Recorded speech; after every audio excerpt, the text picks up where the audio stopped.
जरांगेंनी सरकारकडे काय मागण्या केलेल्या आहेत त्यावर सरकारची काय भूमिका आहे पाहूयात। सगळ्या सोयऱ्यांना प्रमाणपत्र देण्याबाबतचा अध्यादेश काढावा जरांगेंची मागणी। तर सगळ्या सोयऱ्यांच्या अध्यादेशावर मुख्यमंत्र्यांसह उपमुख्यमंत्र्यांच्या सह्या आहेत। नोंदी मिळालेल्यांची नावे जाहीर करा आणि त्यांना प्रमाणपत्र द्या ही जरांगेंची मागणी आहे। तर प्रमाणपत्र वितरित करण्यासाठी गावागावामध्ये शिबिर ग्रामपंचायतींना नोंदी मिळालेल्यांची नावे लावली जात आहेत असं सरकारच्या वतीने सांगण्यात आलं आहे।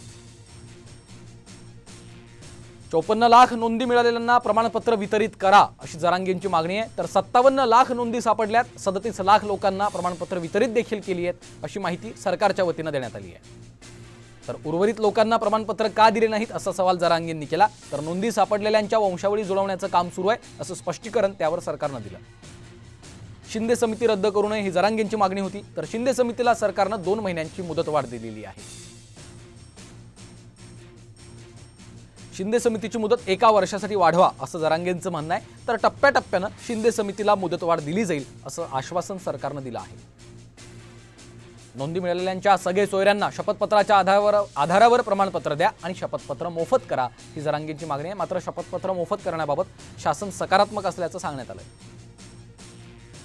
100% आरक्षण मिळेपर्यंत मराठ्यांना मोफत शिक्षण आणि सरकारी भरतीत मराठ्यांसाठी राखीव जागा ठेवा ही जरांगेंची मागणी। तर मराठा मुलींना KG ते PG पर्यंतचं शिक्षण मोफत करण्याच्या निर्णयाची अंमलबजावणी केल्याचं सरकारचं म्हणणं आहे। मराठा विद्यार्थ्यांसाठी जिल्हा स्तरावर वसतिगृहाची सोय हवी असं जरांगेंचं म्हणणं आहे। तर वसतिगृहाबाबत निर्णय घेणार असल्याचं सरकारनं सांगितलंय।